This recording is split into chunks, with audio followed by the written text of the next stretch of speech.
I humbly share with you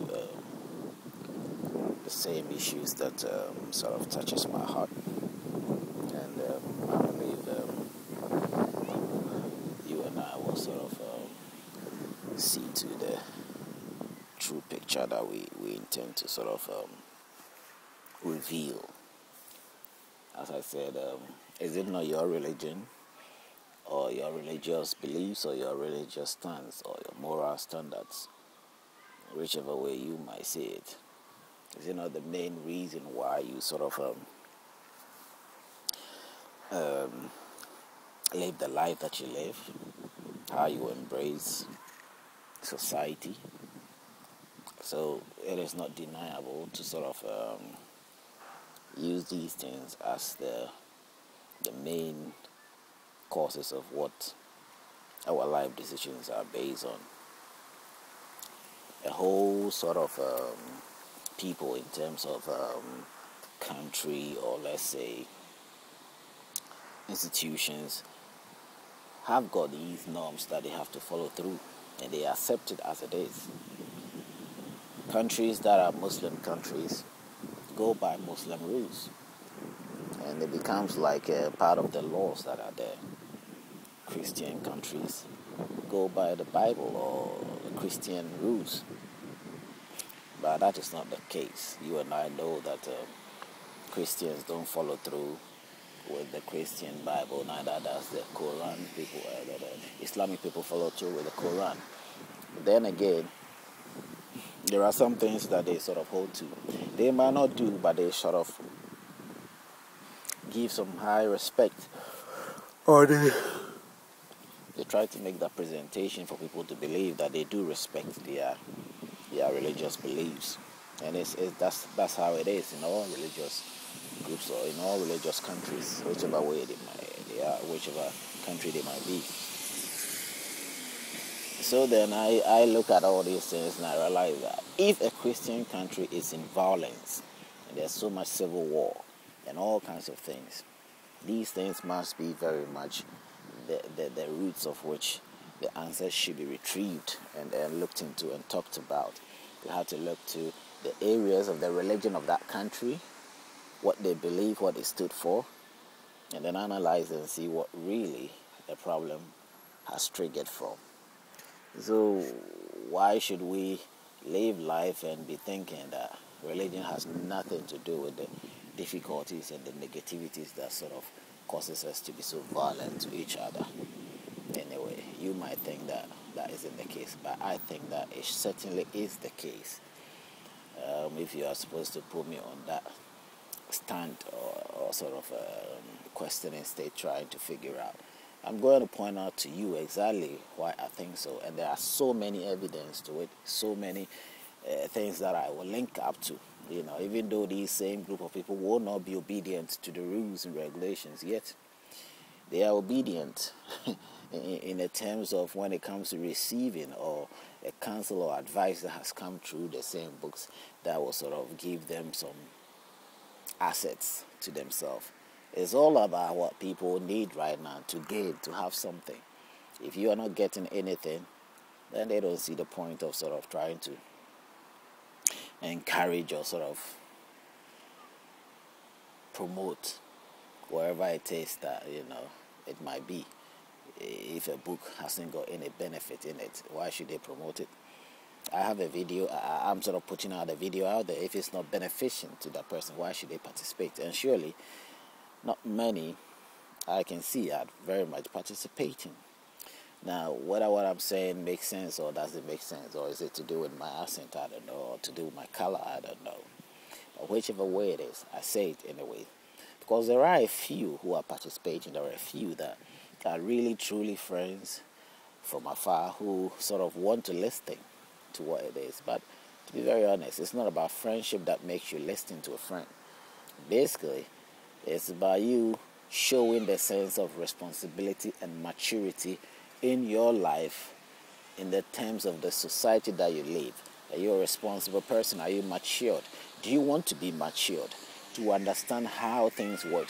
Are you ready to see the true picture of why somebody is matured and why somebody isn't matured? Are you ready to accept the facts of life? The things that sort of ignite us, the things that sort of makes us gloom to become that wise and intelligent people. What does make us become so responsible in our life? Are you ready for these things? It becomes very important for us sort of put these things into perspective and then make a good analysis of how life has turned out or how life will turn out for us if we go along this way. So the video is basically making suggestions. Someone like me or someone out there considering me to be that someone out there, making suggestions, sharing his ideas or his experiences, and requesting that you should relate it to yours. Probably might be so different from the ways of your choices of life, how to lead your life. But in every way, since I make it so general and choose religion, I think everybody has got some religious convictions, one way or the other. You may be an atheist, but you have a religious background. Even if you haven't, you can acknowledge to the fact that whatever I'm saying has got a reason why you dropped out of religion and became an atheist. You became an atheist because you realized that the things that I'm saying was true. So then you and I are side by side. So still, does that mean you can listen or can participate? You can. Why not? Suggestions are okay. But your participation encourages others to also participate. Basically, I also want you to do it on the basis of not willing to. Your willingness is what matters. Now, before you will anything, you must first understand it. You don't just focus on one shot of video and that's it. It's pieces of video. And you couldn't get all the whole shot together, so it comes 10 minutes per a piece, or probably, I don't know, it should be probably somewhere around 10 minutes a piece.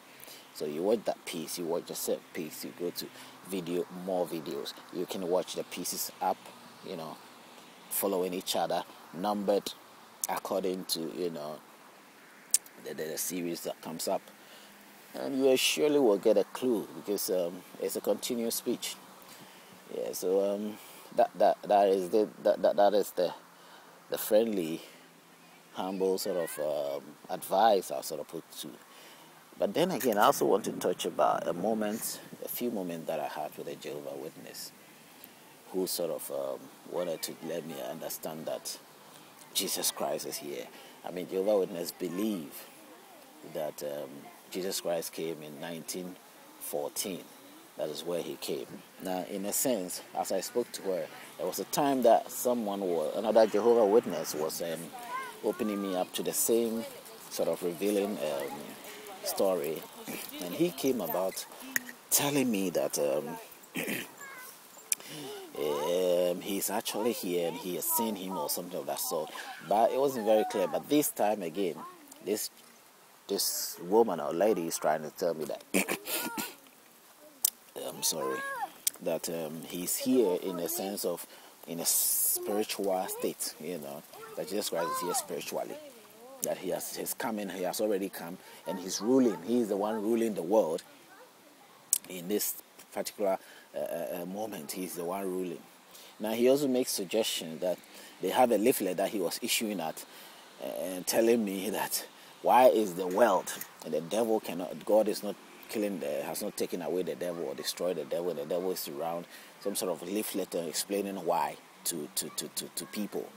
And I didn't take the leaflet, but from what he said and what he also suggested that the devil is a wicked one who is ruling over the world, then I got confused. So I asked her, are you trying to tell me that Jesus is the devil? Because you said earlier on that the devil rules over the country. He makes people, do all sort of funny things and all sort of sinful things. And then you are now suggesting again to me that Jesus is the one ruling. He overcame the devil and he rules. So this time he ruling. He came here in 1914. Life hasn't been very good and Jesus has been ruling the world in 1914. And demons are coming and he's not casting out demons. Who somebody that we knew that during his lifetime, his story tells us that his presence drives away demons. So what is it? Are you saying? Is he the one that you're trying to indirectly refer to the devil or what? Because I also knew that in this Bible it is suggested that Jesus Christ was seen as somebody who will come and rule the world in an iron fist.